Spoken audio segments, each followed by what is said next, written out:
Hello दोस्तों, तो मैं ओनीश तांडीव आपका अपने चैनल वसंत विहार स्टडी में हार्दिक स्वागत करता हूं। तो देखिए, अभी इतिहास के अंतर्गत हम आपको प्राचीन भारत पढ़ा रहे हैं, जिसमें एक इतिहास का बेसिक क्लास लिए, फिर सिंधु घाटी सभ्यता और उसके बाद में वैदिक सभ्यता। इतना तक क्लास आपका हो चुका है। आशा करते हैं कि आप उस क्लास को देख लिए होंगे, और अगर आप नहीं देखे हैं और सीधे इसी क्लास को देख रहे हैं तो पहले उस क्लास को देख लीजिए, उसके बाद इस क्लास को देखिएगा। क्योंकि कोई भी चीज़ जो है ना, एक सीक्वेंस में पढ़ने से अच्छा होता है और उस सब्जेक्ट के प्रति समझ विकसित होता है। ठीक है, तो देखिए, प्राचीन भारत के अंतर्गत आज हम शुरू करेंगे महाजनपद। क्या? महाजनपद। तो आप लिखिएगा महाजनपद।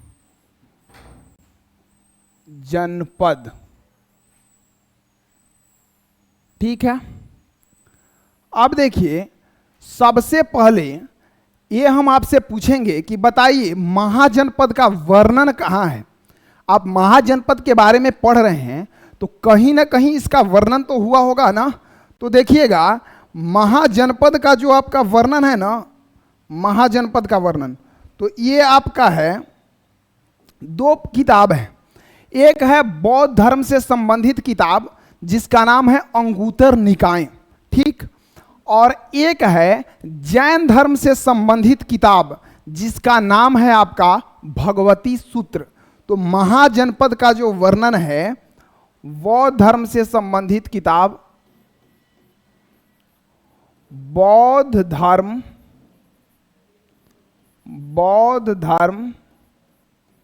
से संबंधित पुस्तक अंगुतर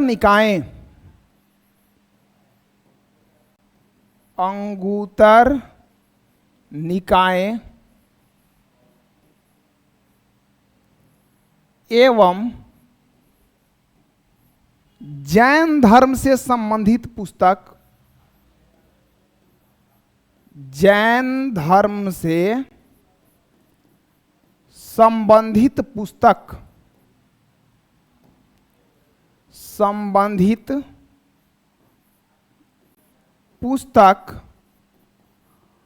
भगवती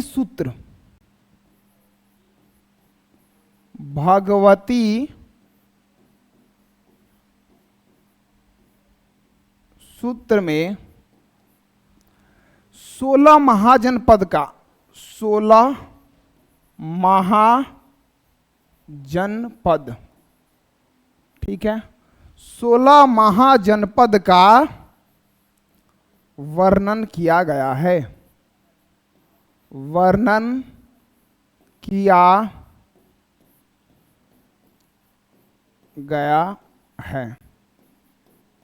ठीक है, तो पूछेंगे कि कौन से दो पुस्तक में 16 महाजनपद का वर्णन किया गया है, तो बताना है अंगुतर निकाय और भगवती सूत्र।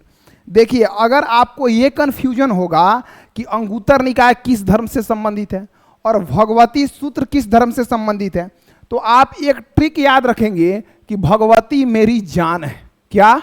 भगवती मेरी जान है। तो जैसे आप इस ट्रिक को याद किए कि भगवती मेरी जान है, तो जान से जैन, तब भगवती सूत्र किस धर्म से संबंधित है, तो ये है जैन धर्म से। ठीक है, तो आप ट्रिक याद कर सकते हैं। ट्रिक क्या है आपका? ट्रिक याद करिएगा, भगवती मेरी जान है। ट्रिक आप याद रखेंगे, भगवती मेरी जान है। भगवती मेरी जान है। तो जान से क्या हुआ? जैन। जान से जैन, और भगवती से मतलब क्या हुआ? भगवती सूत्र। भगवती मतलब भगवती सूत्र। ठीक है, तो ये आशा करते हैं कि आप समझ रहे होंगे। देखिए, कल्प सूत्र, ठीक है ना, मतलब जितना भी सूत्र वाला पुस्तक है तो वो सब जैन धर्म से संबंधित है। तो इसको हम जैन धर्म वाले टॉपिक में डिटेल से लेके चलेंगे। अभी हम यहाँ महाजनपद के बारे में देख रहे हैं, ठीक है। देखिए, महाजनपद का विस्तार आपका एमपी, यूपी, बिहार, ये सब एरिया में लगभग महाजनपद का विस्तार था। मुख्यतः ये 3 एरिया में महाजनपद का विस्तार था, ठीक है। जिसमें आप देखेंगे कि सबसे ज्यादा महाजनपद का विस्तार जो है वो उत्तर प्रदेश में है, और उत्तर प्रदेश में 8 महाजनपद आते हैं। कितने? तो आप इसको नोट करेंगे, आप देखिए नोट करेंगे कि उत्तर प्रदेश में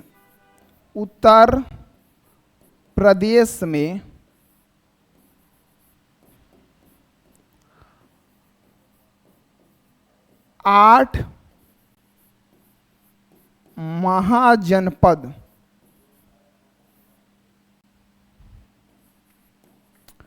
आते थे। तो उत्तर प्रदेश में कितना महाजनपद आते थे? तो 8। एकदम ध्यान रखिएगा, एग्जाम में पूछा हुआ क्वेश्चन है, ठीक है ना। फिर आप देखेंगे यूपी आरओ के एग्जाम में ही क्वेश्चन पूछा हुआ था। उसके बाद आप देखेंगे तो बिहार, मेन हम पढ़ेंगे बिहार के बारे में। तो बिहार में 3 महाजनपद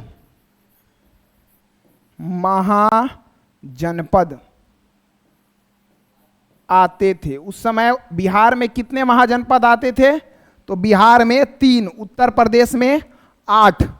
अब आप देखिएगा कि बिहार में जो 3 गो आते थे ना, तो ये कौन कौन आते थे? बिहार में जो 3 गो आते थे तो ये कौन कौन आते थे? तो देखिएगा, पहला था आपका अंग। कौन था? अंग। अंग जो है ये वर्तमान भागलपुर का क्षेत्र में पड़ता है। वर्तमान भागलपुर और मुंगेर बोल सकते हैं। भागलपुर एवं मुंगेर बोल दीजिए आप, ठीक है। ज्यादा प्रायोरिटी आप भागलपुर को देंगे, ठीक। दूसरा था आपका मगध। दूसरा कौन था? मगध। और ये जो मगध है ना, ये वर्तमान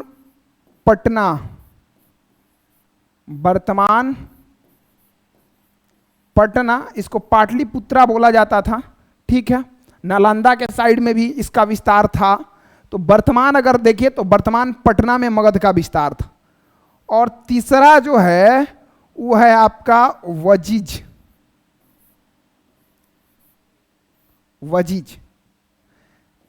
तो वजीज का जो विस्तार वर्तमान यानी अभी के समय के वैशाली में। कहाँ पे? वैशाली में। तो वर्तमान वैशाली में किसका विस्तार? तो वजीज का। तो हम पूछे, बताइए कि बिहार के अंतर्गत महाजनपद के जो 3 क्षेत्र थे उनका आप नाम बताइएगा। तो आपको बताना है कि अंग जो वर्तमान भागलपुर में, फिर मगध वर्तमान पटना, और वजीज वर्तमान वैशाली में, ठीक है। अब हम देखेंगे कि ये जो 16 महाजनपद है ना, तो इस 16 महाजनपद में एक महाजनपद उभर के सबसे ऊपर आता है, जिसका नाम था मगध, ठीक है। अब मगध उभर के ऊपर आया, तो ये कैसे ऊपर आ गया मगध उभर के ऊपर? तो आप देखेंगे यहाँ पे, तो मेनली आपको पढ़ना है किसके बारे में? मगध के बारे में। तो आप अब हेडिंग देंगे मगध साम्राज्य। क्या हेडिंग देंगे? मगध साम्राज्य। मगध साम्राज्य, ठीक है। तो हेडिंग देंगे मगध साम्राज्य। देखिएगा, ऐसे कहा जाता है कि मगध साम्राज्य का जो सबसे ऊपर आने का, यानी 16 महाजनपद में सबसे उभर के मगध साम्राज्य को आने का बहुत सारा कारण था। जैसे इस क्षेत्र में सबसे पहले लोहा अत्यधिक मात्रा में मिला, और अत्यधिक मात्रा में लोहा मिलने के कारण अधिक से अधिक औजार बनाए गए और उस औजार का लड़ाई में उपयोग किया गया, जिसके कारण मगध अत्यधिक प्रभावशाली रहा और अन्य जो भी महाजनपद थे उनको आसानी से ये हरा देते थे। ठीक। दूसरा कारण मगध के क्षेत्र में हाथी का अधिक होना, और उस समय युद्ध में हाथी एक महत्वपूर्ण भूमिका निभाता था, तो ये भी कारण था कि मगध का विस्तार हुआ। तीसरा देखेंगे कि मगध का जो राजधानी था ना, वो आप देखेंगे कि पहले था गिरिवर्ज या राजगिरी, बाद में होता है पाटलिपुत्र। तो इसका राजधानी सुरक्षित जगह पर था, तो इसलिए कोई आसानी से इस पे अटैक नहीं कर सकता था। तो ये चीज भी था। उसके बाद आप देखेंगे कि इनके जो शासक थे ना, वो प्रतिभाशाली थे। अब कहने का मतलब कि किसी बच्चा को कितना ही सुविधा दे दिया जाए, हर फैसिलिटी दे दिया जाए, लेकिन उस बच्चा में पढ़ने के प्रति ललक ही नहीं है, तो वो बच्चा कभी भी नहीं पढ़ पाएगा।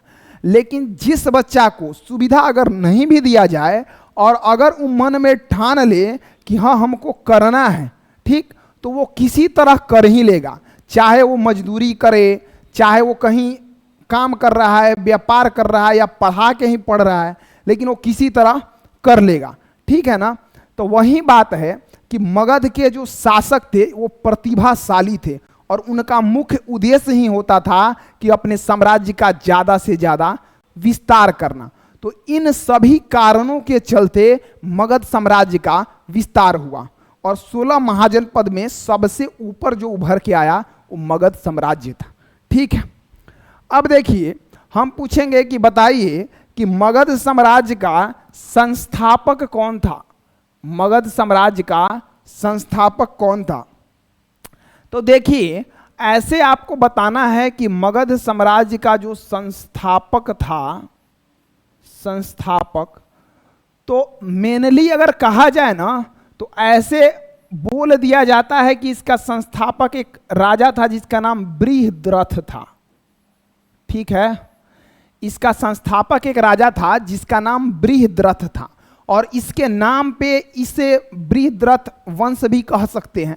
लेकिन मगध साम्राज्य का वास्तविक संस्थापक बिंबिसार था। कौन था? बिंबिसार था। तो ये आप ध्यान रखेंगे कि ऐसे पूछा जाए, अगर बिंबिसार ऑप्शन में नहीं है तो आप मारेंगे ऑप्शन में बृहद्रथ अगर होगा तो। मगध साम्राज्य का संस्थापक बृहद्रथ को माना जाता है किसके अनुसार? तो ये महाभारत के अनुसार। ठीक है। बृहद्रथ का एक पुत्र था जिसका नाम था जरासंघ। इसके पुत्र का नाम था जरासंघ। क्या नाम था? जरासंघ। और देखिए ये जरासंघ जो था ना, ये पूरा एकदम दबदबा बना के रखा था। न कहा जाता है कि दबदबा कायम रहे, तो वही बात है कि जरासंघ पूरा एकदम दबदबा बना के रख लेता। ठीक है। अब आप देखेंगे कि जरासंघ के डर से भगवान कृष्ण जो है ना, ये रहते थे मथुरा में, और जरासंघ के डर से ही भाग के चल जाते थे द्वारका। फिर जरासंघ गया तो फिर ही मथुरा, फिर जरासंघ आया तो उसके डर से भाग के ही द्वारका। ये भागा भागी का खेल चल रहा है। ठीक है ना। तो भगवान कृष्ण किसके डर से भाग के द्वारका चले जाते थे? तो आप बताएंगे जरासंघ। ये एक बेसिक नॉलेज के लिए बताए हैं, एग्जाम में ये नहीं पूछता है। ठीक है ना। तो आप ध्यान रखेंगे जरासंघ के पिता का नाम बृहद्रथ, तो बृहद्रथ के पुत्र का नाम क्या? जरासंघ। अब पूछेंगे कि मगध साम्राज्य का वास्तविक संस्थापक कौन था? वास्तविक संस्थापक, मगध साम्राज्य का वास्तविक संस्थापक कौन था? तो इसका वास्तविक संस्थापक बिंबिसार था। बिंबिसार। ठीक है। इसका वास्तविक संस्थापक कौन था? बिंबिसार था। अब देखिए यहां पे ध्यान देना है कि मगध साम्राज्य के अंतर्गत कुछ वंश आते थे, और ये जो बिंबिसार है ना, इसको वास्तविक संस्थापक मगध साम्राज्य का तो बोलते ही हैं, प्लस इसको हयर्क वंश का संस्थापक भी बोलते हैं। क्या बोलते हैं? हयर्क वंश का संस्थापक। बिंबिसार को हम एक और बोलेंगे हयर्क वंश का संस्थापक। ठीक है, तो हयर्क वंश का भी संस्थापक बिंबिसार था, मगध साम्राज्य का वास्तविक संस्थापक भी बिंबिसार था। अब देखिएगा आप यहां पर, देखिएगा कि मगध साम्राज्य के अंतर्गत आने वाले वंश का क्रम। मगध साम्राज्य के अंतर्गत, मगध साम्राज्य के अंतर्गत आने वाले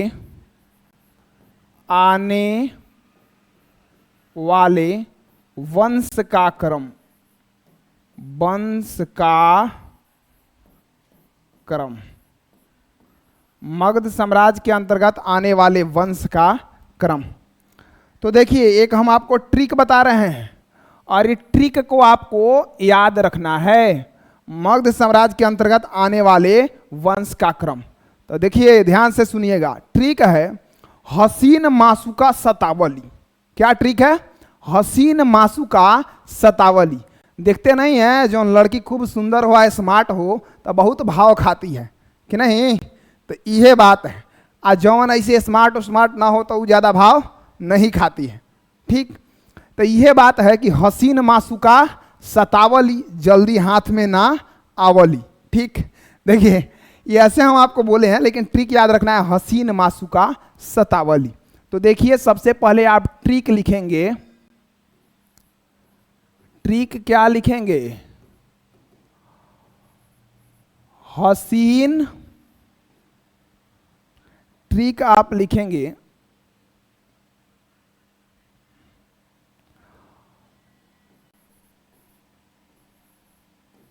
हसीन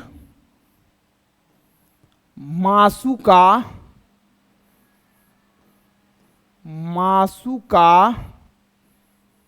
हसीन मासुका शतावली। क्या? शतावली।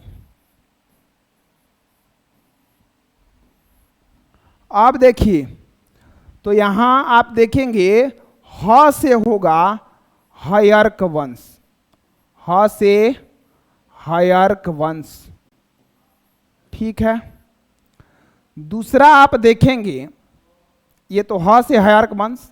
दूसरा आप देखेंगे सी से सीसु नाग वंश, सी से सीसु नाग वंश। ठीक है, और तीसरा आप देखेंगे न से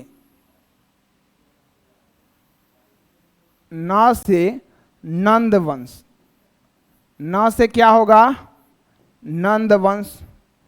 तब बताइए, हसीन का कहानी खत्म हुआ? हाँ, हुआ। ह से हयर्क वंश, सी से शिशु नाग वंश, न से नंद वंश।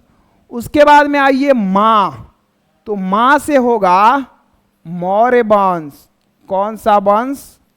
मौर्य वंश। ठीक है, अब देखिए सु।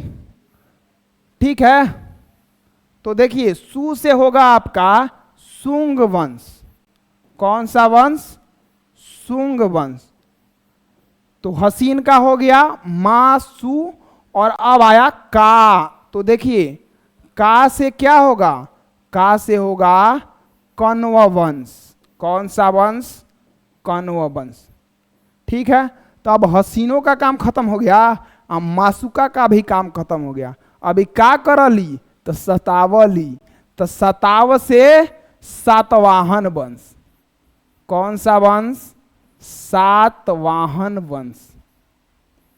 ठीक है, तो ये आपको समझ में आ गया होगा कि हम पूछेंगे कि बताइए बाबू कि मगध साम्राज्य के अंतर्गत जो वंश आता है उसका क्रम आपको बताना है। तो आप कहेंगे कि सर जी हमको तो यादें है। तो कैसे याद है? ट्रिकवा बताइए।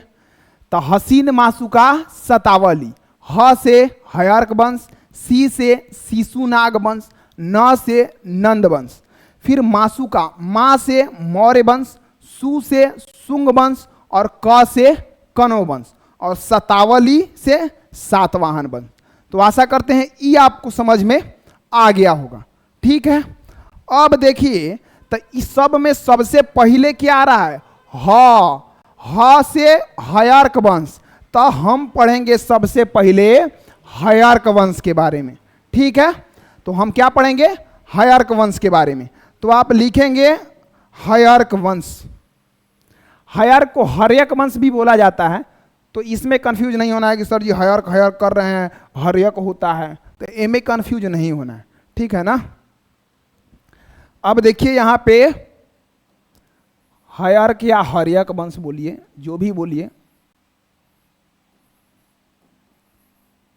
हर्यक वंश। ठीक है, अब देखिए तो इसमें कौन कौन राजा बना। तो आपको हम बताए हैं कि मगध साम्राज्य का वास्तविक संस्थापक या हर्यक वंश का वास्तविक या प्रथम मतलब संस्थापक बोले या प्रथम राजा बोले, बात वही है। तो ये कौन था, तो बिंबिसार था। तो हम पूछे आपसे कि बताइए हर्यक वंश का संस्थापक कौन था, तो आप बताएंगे कि सर जी बिंबिसार था। कौन था, बिंबिसार। ठीक है, अब देखिए, अब आप देखिएगा कि बिंबिसार कैसे कैसे इस वंश को आगे बढ़ाता है। ठीक, उसके बाद कौन कौन शासक इसमें बनते हैं, तो ये आपको देखना है। तो देखिए पहला जो शासक है बिंबिसार। ठीक, तो बिंबिसार सबसे पहले क्या करता है कि अंग को जीत कर अपने साम्राज्य में मिला लेता है। ठीक, तो आप किसके बारे में पढ़ रहे हैं, बिंबिसार के बारे में। तो अंग के शासक, उसका नाम था ब्राहदत्त। ब्राहदत्त, तो अंग के शासक ब्राहदत्त को हराकर, ठीक है, अंग के शासक ब्राहदत्त को, अंग के शासक ब्राहदत्त को हराकर बिंबिसार ने अंग को मगध में मिला लिया।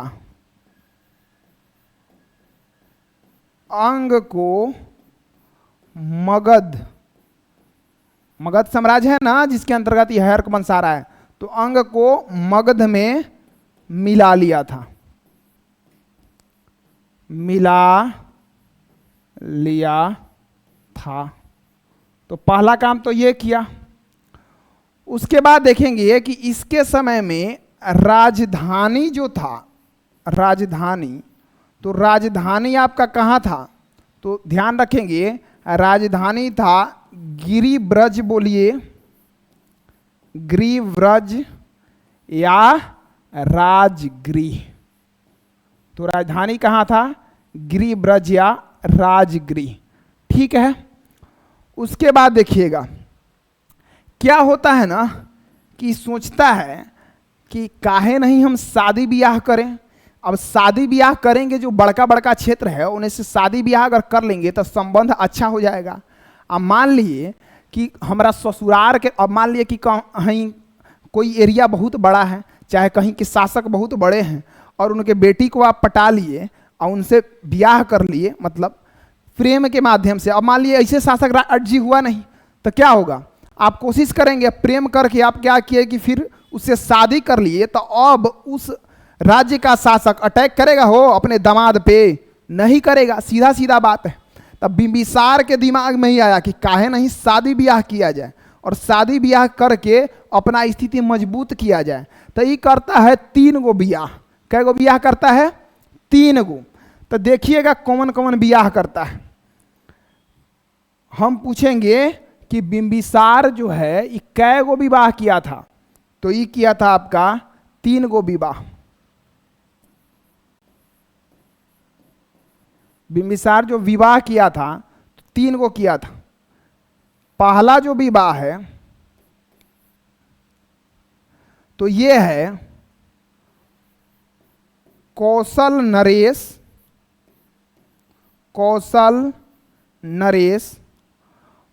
प्रसेनजित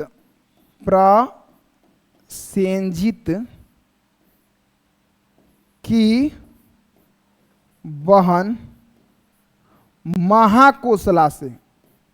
किससे करता है? तो कौशल नरेश प्रसेनजित की बहन महाकोसला से पहला विवाह हो गया। अब आप देखिएगा दूसरा विवाह। तो दूसरा विवाह वजिज के राजकुमारी चेलना से।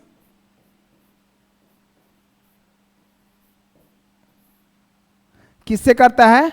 वजिज के राजकुमारी चेलना से दूसरा विवाह करता है। और तीसरा विवाह करेगा मध्य देश, ये आपका पंजाब में है, मध्य देश की राजकुमारी, मध्य देश की राजकुमारी क्षेमा से। मध्य देश की राजकुमारी क्षेमा। तो पहला पत्नी के नाम कथी था? महाकोसला, दूसरा पत्नी के नाम चेलना और तीसरा पत्नी के नाम क्षेमा। अब बताइए कि कौशल से इसके ऊपर अटैक होगा? हो बिल्कुल नहीं होगा। कहा कि कौशल नरेश के बहन से शादी कर लिया तो कहां से अटैक होगा?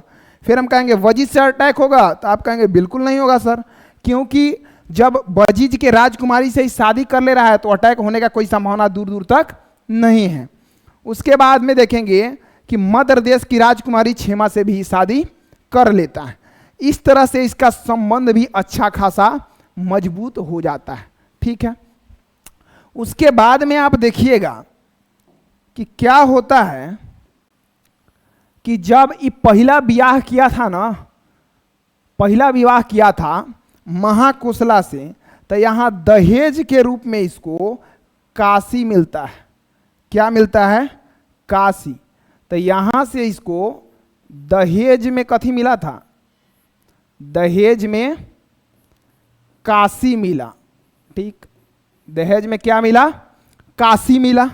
ठीक है, अब बताइए तो इसका इनकम अब बढ़ गया कि घट गया? तो सीधा सीधा बात है कि दहेज में एगो एरिया मिल गया, तो उस एरिया से जो भी उत्पादन वगैरह हो रहा है तो वो आप ही के खाता में आ रहा है ना। तो वही बात है कि इसका इनकम भी बढ़ा, तो आर्थिक स्थिति भी इसका मजबूत हो गया। तो इस बीच में क्या करता है ना कि एक शासक होते हैं अवंती के। कहाँ के शासक होते हैं? अवंती। अवंती के शासक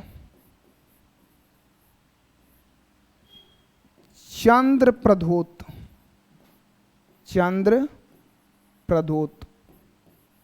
ठीक है, तो अवंती के शासक जो है, प्रद्योत भी इसको बोला जाता है, तो इनके ऊपर अटैक कर दिए। कौन?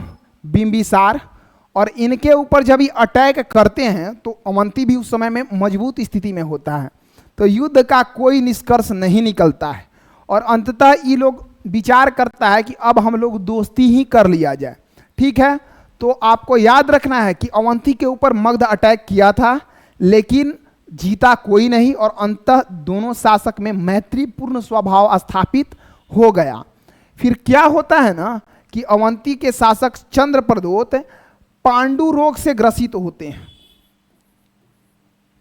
पांडु रोग से ग्रसित हुए थे, ग्रसित हुए थे। ठीक, तो क्या हुआ कि जब ये पांडु रोग से ग्रसित हुए तो अब दोस्ती वाला संबंध स्थापित हो गया है। तो इसलिए बिंबिसार अपने राजवैद्य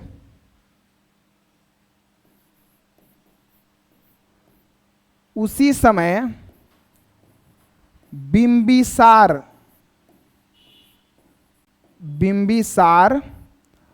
अपने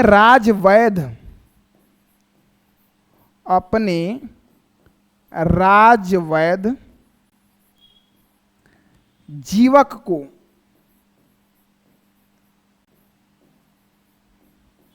जीवक को किसका, तो ये प्रदोत का जीवक को इलाज करने के लिए,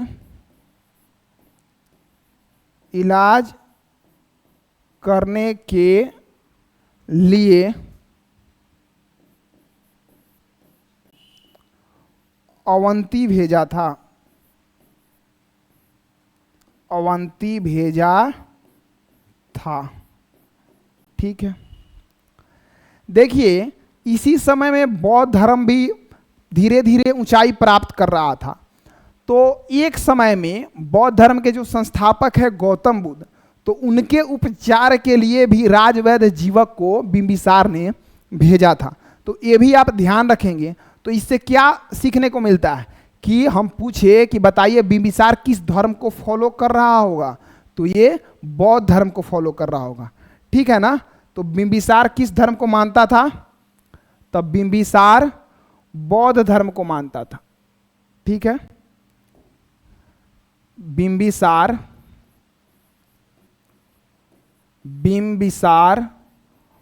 बौद्ध धर्म को मानता था, बौद्ध धर्म का अनुयायी था। क्या था, अनुयायी था। अब देखिए इस सब तक काम कर रहा है बिंबिसार, लेकिन अपन बियाह के चक्कर में इस ससुरा अपन बेटा का बियाह करिए नहीं रहा है।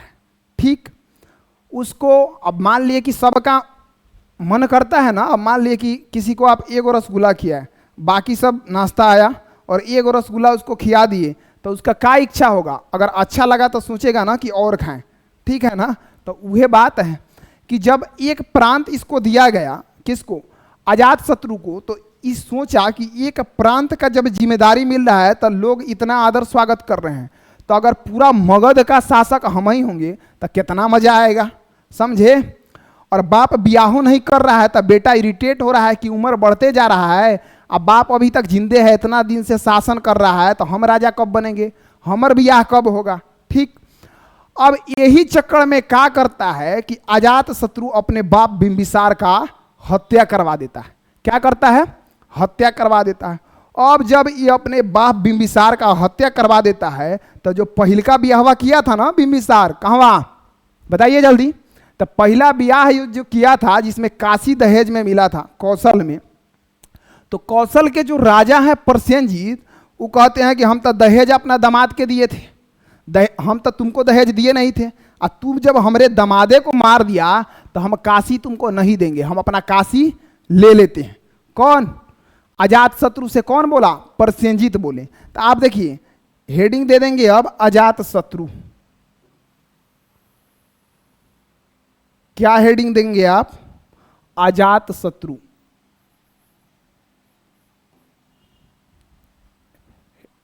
हेडिंग देंगे आप अजात शत्रु, अजात शत्रु।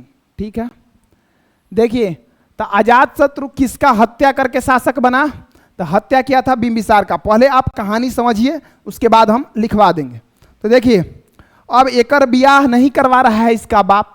ठीक, इसका भी शौक है कि हम पूरे साम्राज्य का राजा बने, तो ये लका करता है कि अपने बाप बिंबिसार का हत्या करवा देता है और राजा बन जाता है। जैसे राजा बना तहाँ वजीज से उनेकारी देखिए तक आपका कौशल से, तो इस सब से ही दुश्मनी मोल लिया, कहा कि उस सब के दामाद को ना मार दिया था हो। अब देखिए क्या हुआ कि काशी जो कौशल के द्वारा दहेज में बिंबिसार को दिया गया था, वो काशी को छीन लिया जाता है। अब अजात शत्रु कहता है कैसे छीन लिया, इतना इसके पावर जई छीन लिया। अब क्या करता है कि अजात शत्रु काशी पर अटैक कर देता है, और उसका मंत्री रहता है जो उसका हमेशा सहयोग करता है, उसका नाम है वर्षकार। तो वर्षकार के साथ मिलके अब क्या करता है कि काशी पर अटैक कर दिया। अब अटैक किया था, काशी को तो जीता ही जीता, और उसके अलावा ऊपर सेंजीत के बेटी बजीरों से ब्याह कर लिया, तो काशी तो लेवे किया, एगो मेहरारू लेके आया, समझे। तो आप अजात शत्रु के बारे में लिखेंगे। देखिए बिंबिसार जो था ना, तो वो आपका लगभग 544 ईसा पूर्व से 544 ईसा पूर्व से 493 ईसा पूर्व तक रहता है। कब तक? 493 ईसा पूर्व तक। ठीक है। और अब ई राजा बनेगा तो ई कब से बनेगा? तो आपको ध्यान रखना है 493 से लगभग ही 461 तक रहता है, 461 ईसा पूर्व तक। ठीक है। अब हम पूछेंगे तो आपको बताना है, सीधे लिखना है कि बिंबिसार का हत्या कर, बिंबिसार का हत्या करके, बिंबिसार का हत्या करके अजात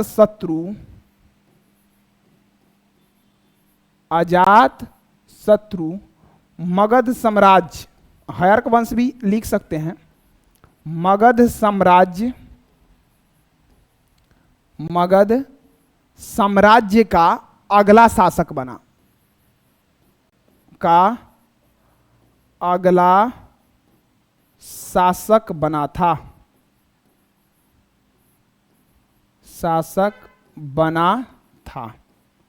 ठीक है। उसके बाद देखिए, जो दहेज में काशी छीना गया था, ये काशी को जीतता है ना, तो इसने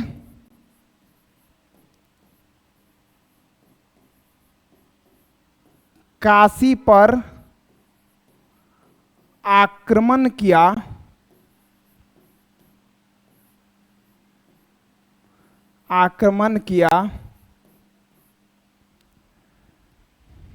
तथा उसे जीत लिया।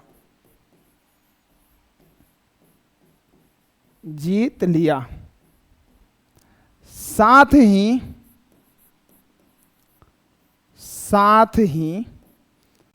किसके बेटी से?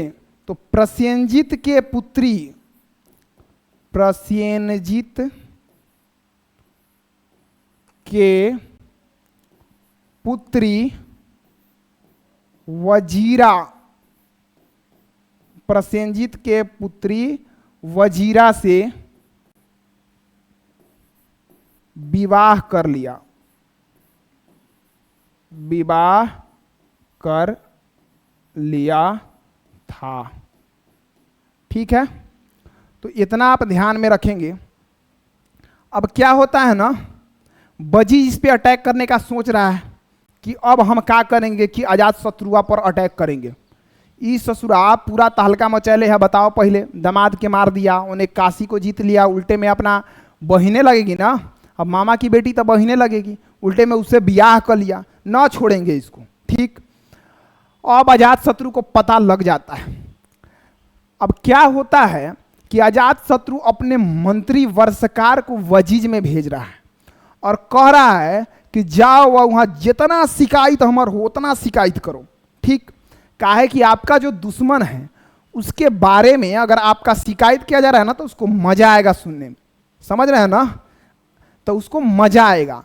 अब अजात शत्रु के आदेश पे वर्षकार जाता है वजीज संघ में, वहां जाके अजात शत्रु के बड़ी शिकायत करता है। अरे वो कोनो कर्म के आदमी है, जब अपने बाप को मार दिया वो केहू के छोड़ेगा हो, हम होकर मंत्री उंत्री नहीं रहेंगे, हमको रखिए नहीं करिए अब रहेंगे। ठीक है ना। और सब हम आप लोग को बताएंगे कहाँ कहाँ कथी चीज रखता है वो, क्या क्या करता है। ठीक। अभी सब खुश एकदम। ठीक। हाँ, बैठिए, कहीं मान लिया आप जा रहे हैं और किसी का शिकायत कर रहे हैं, तो अरे नाश्ता लाओ, पानी लाओ, एकदम बैठिए महाराज, अभी कहाँ जा रहे हैं, थोड़ा देर बाद में जाइएगा, चाहे आज रुकिए जाइए, ऐसे होता है, समझे। तो वही हाल हुआ वर्षकार के साथ। अब वजीज वाला लोग, हाँ रुकिए यहीं पर रहिए, आप कहाँ जाइएगा। अब वर्षकार वहाँ पे रह गया।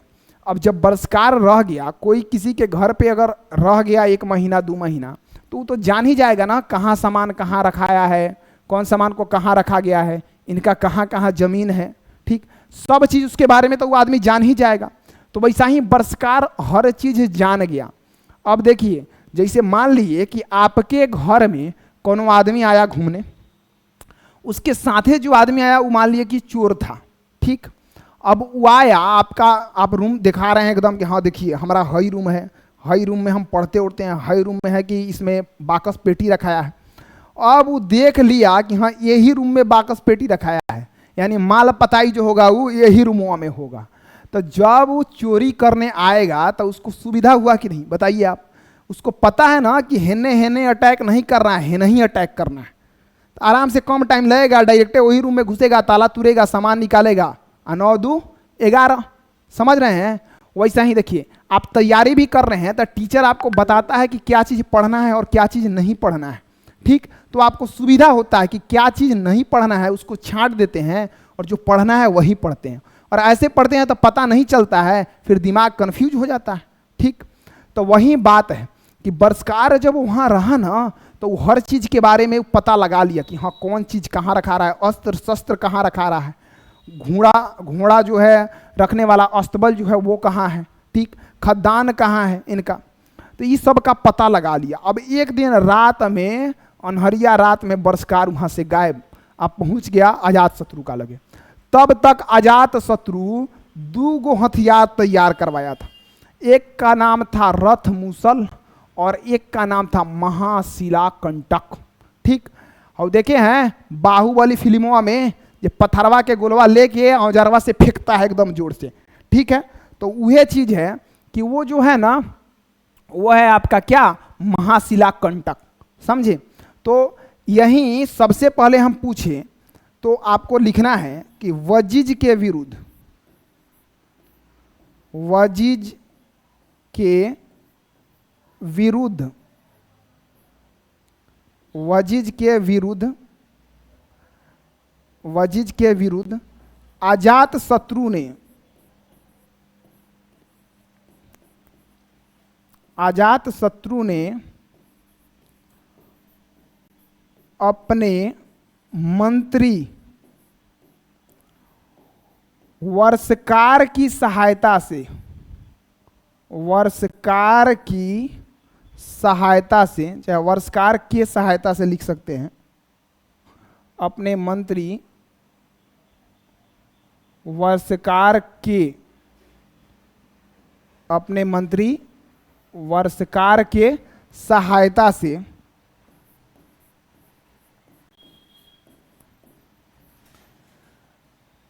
वर्षकार के सहायता से वजिज के विरुद्ध अजात शत्रु ने अपने मंत्री वर्षकार के सहायता से आक्रमण किया, आक्रमण किया था और 2 हथियार का प्रयोग किया था। एक था आपका रथ मूसल और दूसरा था महाशिला कंटक, महाशिला कंटक। तो एक था रथ मूसल और एक क्या था, महाशिला कंटक, इसका प्रयोग किया था। इसके मंत्री का नाम क्या था, तो वर्षकार था। बाकी कहानी आपको याद रखना है, क्योंकि कोई भी चीज कहानी के फॉर्मेट में ज्यादा याद रहता है। अब देखते हैं फिल्म देखते हैं तो याद रहता है, किताब पढ़ते हैं तो क्या नहीं याद रहता, क्योंकि चित्र आप देख रहे हैं, ठीक है ना, और एक कहानी के तरह आप देख रहे हैं। समझे? अब देखिएगा कि क्या होता है कि अजात शत्रु क्या करता है कि पाटलिपुत्र जो है ना, गंगा और सोन नदी के संगम पर, तो पाटलिपुत्र शहर का निर्माण करवाता है। पाटलिपुत्र में, और इसमें नौसेना व्यवस्था, नौसेना व्यवस्था, ठीक है। तो देखिए नौसेना पे भी ये ध्यान दे रहा है, नेवी पे जो पानी में काम करे। तो पाटलिपुत्र जो है गंगा और सोन नदी के संगम पर है, ठीक। तो वहां पे नौसेना बहाल करता है, क्योंकि पानी से कोई हमारे ऊपर अटैक नहीं कर दे, यानी फुल सेफ्टी में ही चल रहा है। समझे? इसके बाद आप देखेंगे कि अजात शत्रुओं क्या करता है, यो ससुरा गलती कर रहा है क्या कि अपन बेटवा का ब्याह न कर रहा है, उदयनवा का देख रहा है कि बपवा हमार जब दादाजी इसका ब्याह न किए तो ई उनको मार दिया, आ इतना दिन से इहो तो राजा बनल है, हमारा पर ध्यानवान नहीं दे रहा है। ऐसे आप लोग जो है ना बचवा बचवा पर ध्यान दीजिएगा, समझे। एक सही उम्र में ये सब ठीक लगता है। अब वह बात है कि अब देख रहा है उदयन कि बपुआ हमार बियाह करिए नहीं रहा है, हमारा पे ध्यान नहीं दे रहा है, तो लगता है कि इसका बाजार साफ करना होगा, समझे। अब क्या होता है, अगला राजा कौन बनेगा, तो आप देखेंगे अजात शत्रु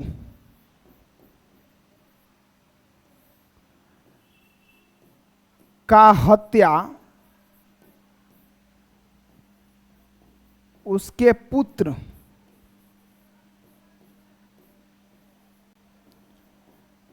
उदाइन ने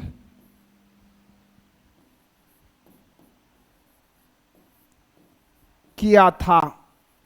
अजात शत्रु का हत्या कौन किया, उसका पुत्र उदाइन किया, और फिर 461 ईसा पूर्व में ये राजा बन जाता है।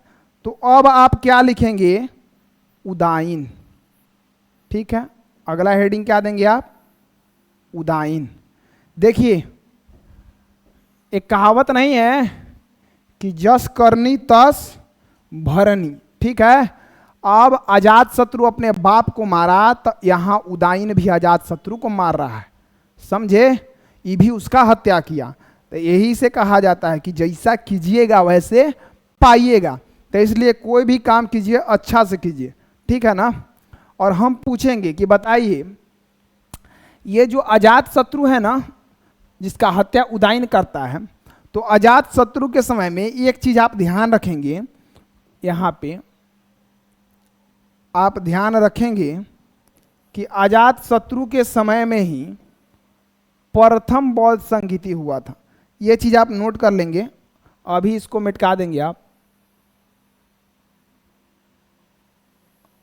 ठीक है। तो ये आप ध्यान रखेंगे कि अजात शत्रु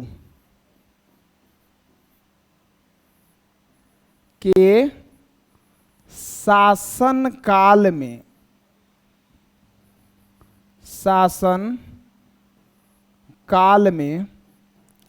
प्रथम बौद्ध संगीति,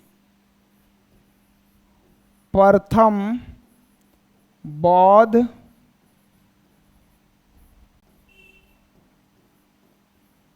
संगीति गिरिव्रज या राजगृह में हुआ था। गिरिव्रज या राजगृह में हुआ था। गिरिव्रज या राजगृह में हुआ था, ठीक है। तो ये ध्यान रखेंगे। बाकी जब आपको बौद्ध धर्म पढ़ाएंगे ना तो वहां डिटेल से बताएंगे कि 4 गो बौद्ध संगीति हुआ, कहां कहां हुआ था, कौन कौन शासक था, अध्यक्षता किसने किया, तो वो बौद्ध धर्म में आपको बताएंगे, ठीक है।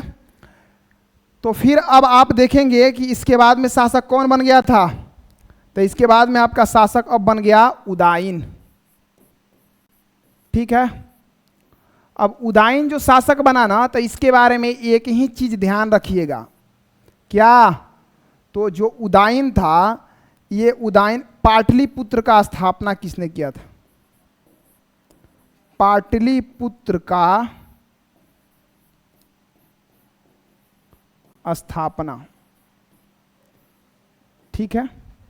तो पूछेंगे कि बताइए पाटलिपुत्र का स्थापना किसने किया था, तो आपको बताना है कि उदाइन ने किया था। किसने किया था, उदाइन ने किया था, ठीक। तो आज का जो क्लास है ये महाजनपद से जो शुरू किए थे और मगध साम्राज्य के बारे में बता रहे हैं अभी, तो आज का क्लास एक अभी रिवीजन आपको मतलब शॉर्टली हम करा देते हैं, उसके बाद में बोल करके उसके बाद आज का क्लास हम यहीं पे रहने देंगे। तो आप ध्यान देंगे यहाँ पे कि आज का जो क्लास था ये महाजनपद के बारे में था। महाजनपद का जो वर्णन है 2 गो किताब में है, कौन कौन, अंगुत्तर निकाय और भगवती सूत्र। अंगुत्तर निकाय बौद्ध धर्म का बुक है और भगवती सूत्र है वो जैन धर्म का बुक है। 16 महाजनपद में उत्तर प्रदेश में 8 महाजनपद और बिहार में 3 महाजनपद, ठीक है। बिहार में जो 3 हैं इसमें है एक अंग, एक है आपका मगध और एक है वजिज। इसमें मगध सबसे पहले उभर के आया। मगध के अंतर्गत जो वंश आते हैं उसका क्रम, तो ट्रिक याद रखना है, हसीन मासुका शतावली, ह से हयार्क वंश, सी से शिशुनाग वंश, न से नंद वंश, फिर मासुका था मा से मौर्य वंश, सु से शुंग वंश और क से कनौ वंश। उसके बाद शतावली यानी सातवाहन वंश। ठीक है, इसमें हम हयर्क वंश के बारे में पढ़ रहे थे। तो हयर्क वंश का जो संस्थापक था वो था बिंबिसार। बिंबिसार ने राजधानी को गिरिवर्ज या राजगृह बनाया था। ठीक है, ये किया था 3 गो शादी। कै गो शादी किया था? 3 गो शादी किया था। पहला विवाह किया था कौशल नरेश के बहन महाकोशला, दूसरा वजिज की राजकुमारी चेलना और तीसरा मध्य देश की राजकुमारी क्षेमा से। ठीक है, उसके बाद ये अपने साम्राज्य को बढ़ा रहा है। ये क्या करता है कि अंग को हरा करके, अंग के राजा ब्राहदत्त हैं, उनको हरा करके अंग को अपने साम्राज्य में मिला लेता है। अवंती पर अटैक करता है, लेकिन मित्रतापूर्ण संबंध चंद्रप्रद्योत से स्थापित होता है। फिर चंद्रप्रद्योत बीमार पड़ते हैं और जीवक को इलाज के लिए भेजता है। तो इसके राजवैद्य का, बिंबिसार के राजवैद्य का नाम क्या था? तो जीवक था। ठीक है, उसके बाद में देखिएगा कि जीवक को ये गौतम बुद्ध के इलाज के लिए भी भेजते हैं, यानी कि बिंबिसार बौद्ध धर्म को फॉलो करता था। ठीक, फिर अंततः आप देखेंगे कि बिंबिसार का हत्या इसका पुत्र अजातशत्रु कर देता है और फिर अजातशत्रु शासक बनता है। ये है कि जो काशी में देखिए, महाकोशला से जब बिंबिसार ब्याह किया था ना, तो दहेज में काशी मिला था। अब काशी को जब प्रसेनजीत छीन लिया तो काशी पर अजातशत्रु अटैक किया और फिर काशी को जीता और प्रसेनजीत के बेटी वजीरा से ब्याह कर लिया। फिर वजिज से युद्ध हुआ था अजातशत्रु का, तो उसमें वर्षकार मदद किया था और 2 गो हथियार रथ मुसल और महाशिला कंटक, ये दोनों का प्रयोग किया था। कौन? तो आपको बताना है कि अजातशत्रु। ठीक, और फिर वजिज को भी जीत लिया था। उसके बाद में आप देखेंगे कि प्रथम बौद्ध संगीति भी अजातशत्रु के समय में हुआ था और अंततः फिर अजातशत्रु का हत्या कर दिया जाता है। किसके द्वारा? उसके पुत्र उदायन के द्वारा।